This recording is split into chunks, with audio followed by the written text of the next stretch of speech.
I'm Jordan Belfort, and this is Sales School. All right, short message from my number one sponsor, NetSuite. Here's the deal. If you're a business owner, you don't need them, NetSuite, to tell you it's tough to run a business, because it is, right? We all know that. Don't let QuickBooks and spreadsheets slow you down anymore. Now is the time to upgrade to NetSuite by Oracle. They're the world's number one cloud-based business system. They give you the visibility and control over your financials, HR, inventory, e-commerce, and more. You want to join over 24,000 companies using NetSuite right now. So schedule a free product tour now at netsuite.com/school. That's netsuite.com/school.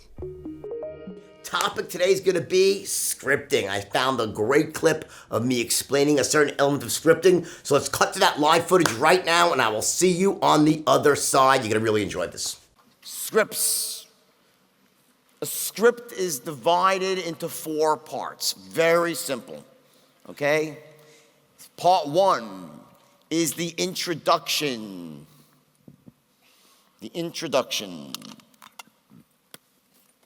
And this is that point on an outgoing call, okay, where if you were calling out, you'd say, hey, John, this is so-and-so calling from XYZ company. How are you doing today? Great, John. Well, the reason for the call is whatever it is. It's just your basic introduction. Don't worry about the particulars yet. Just your intro is the first words that come out of your mouth. And remember, is not a lot you can say in those first 4 or 5 seconds that can establish you as an expert. So it's very basic. It's a normal greeting. How you doing today? Make sound enthusiastic. It's more about your tonality and that you care and you got to sound good. But again, that's their introduction, name of your company, and so forth. The second step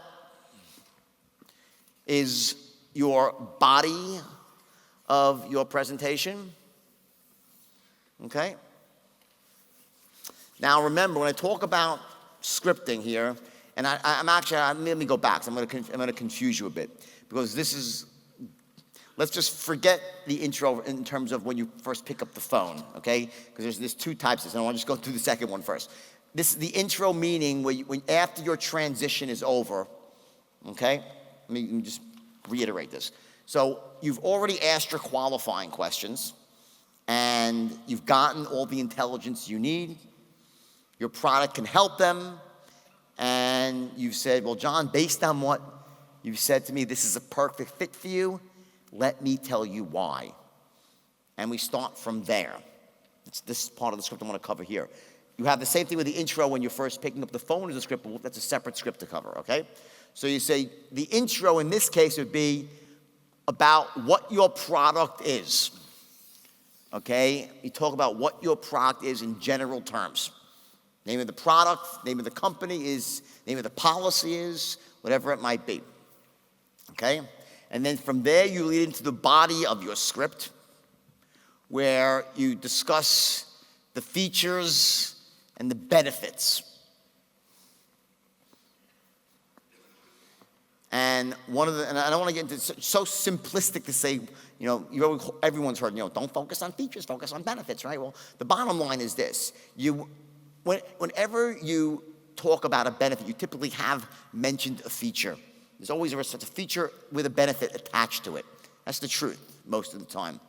But in the highest level of selling, the most powerful case you can make is not feature-benefit case.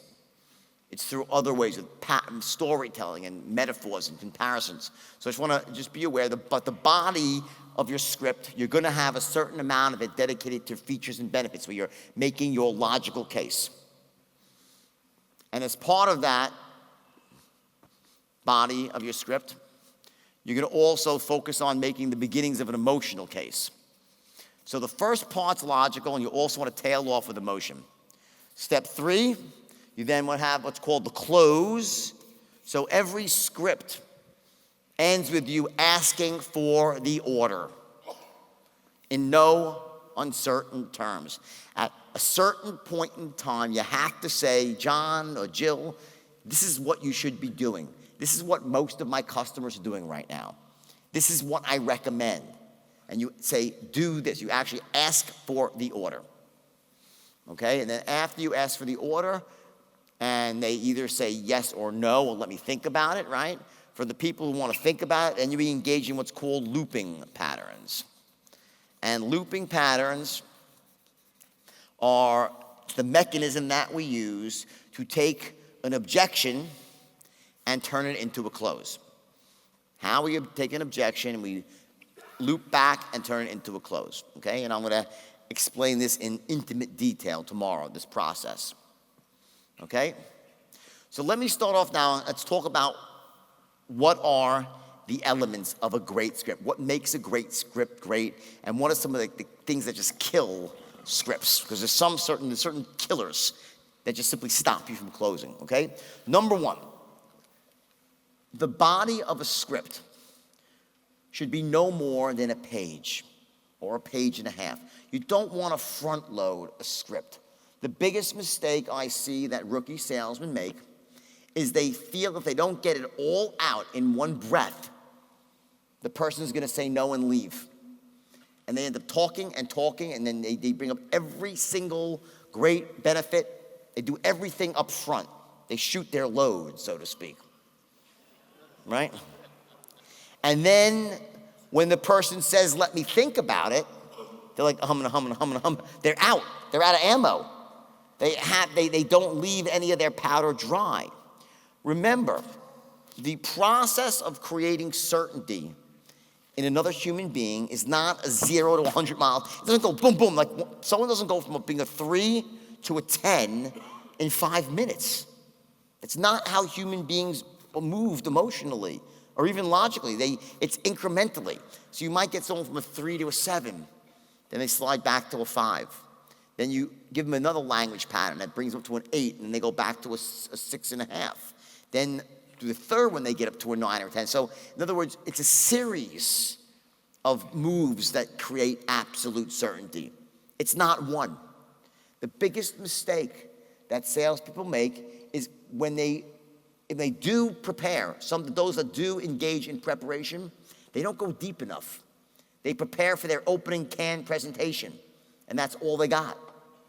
And it's usually way too long and front-loaded with all sorts of features and benefits, maybe some metaphors and storytelling as well, but it's so long, when they finally are done and ask for the order, and the person says, let me think about it, it's like, oh, I have nothing left to say. They gave all their great stuff. Much more powerful is if you frame your case, you give some really great points, and you build your case, but leave some great stuff out. So when someone says, they want to think about it, when you actually engage in what's called looping, we go back and start reselling, you have even more powerful patterns to pull out of the bag, to change someone's mind. Like, they say, oh, I didn't hear that before. No, you want to have some powerful stuff that they don't know about to bring them up to the next level of certainty. Remember, when you ask for the order and they say, let me think about it, you're creating some what? Reverse consistency. Once someone says, I want to think about it, they get anchored into, I want to think about it. Now you have to overcome that consistency. Okay? But that's part of selling it. It's going to happen. We do that through deflection and by answering objections in a certain way. But the point is that you can't front load. You can't just say, if I say everything and I give him all my best stuff, then he'll say yes without ever saying no first, or let me think. That's not the way it works. There's typically a certain amount of let me think about it, so let me call you back, that you have to go through till the guy says yes. So don't front load. Leave some powder dry. Next step to a script. Every word in your script is crucial. I'm a stickler. When I actually work on scripts for a company, I go through it in a painstaking process. When you read a script, and you're reading it to yourself, and when I say reading this, if you're selling over the phone, very often you can have it in front of you as just a guide, and you know it by heart already. But as you're reading it, every word has to flow. If there's any tongue twisters in there, it's not flowing naturally, it's not a workable script. It takes a while to write, to develop a really good script. It's not a 30-minute exercise. It takes a bit of time. So you got to dedicate that. And when you're going through your script, as you're reading, every word matters. Every word's got to be balanced. It's got to flow. It's got to sound good. If it doesn't sound good, it doesn't flow well, the script's not going to play out. Well, when I'm going through my own script, I read it out loud to myself 1,000 times. I keep reading it out loud. Is there any tongue twists? Is it hard for me to say? How can I make it flow better? Every word in the script matters. Okay? Very important. Next, I want you to check in with the prospect often. Meaning, you don't ever want to be talking for more than about 30 seconds to a minute without saying, you see what I'm saying? Does that make sense to you? You follow me so far? All good? Yes? Great. And start building consistency. Do not become a talking head where you just talk, and they're listening. They will tune out eventually, no matter how good you sound. So I want you to check in with the prospect often.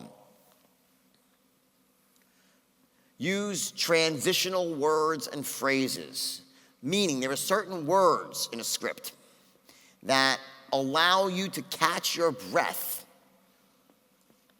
and they balance out a statement. So if I say to you, it's Jordan calling from XYZ company, I'll say, the reason for the call, I would never do that. I would never say, hey, it's Jordan calling from XYZ company, the reason for the call, I have the word now.